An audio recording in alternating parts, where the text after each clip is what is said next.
Ito yung bantay dagat, mga lods. Ito yung nag-i-educate sa tao, sa publiko, kung anong mga nakakasira sa likasan, yung mga tinatapon nilang basura na nakakasagabal sa mga animals, yung mga plastic. So, meron sila dito mga babasahin para sa mga tao.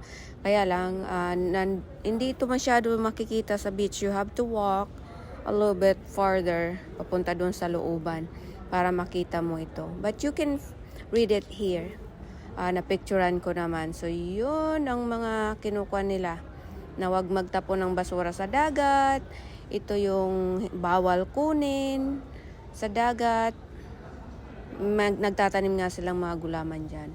At saka meron silang mga different kinds of clams and shells na hindi pwedeng kunin. Maraming mga rules. Dito mababasa mo siya. Itong building na to, ginagamit din siyang evacuation center pag bumabagyo. So dito sumisilong yung mga residente. Hindi mo akalain na yung beach front niya ay very nice, pristine. Pero yung sa likod, dito talaga ako pumunta, naglakad ako para makita ang likod. So ito yung likod, maitim ang buhangin, maraming basura. At saka may residente dito. So, kung titingnan mo, magkaiba sa front, doon sa likod.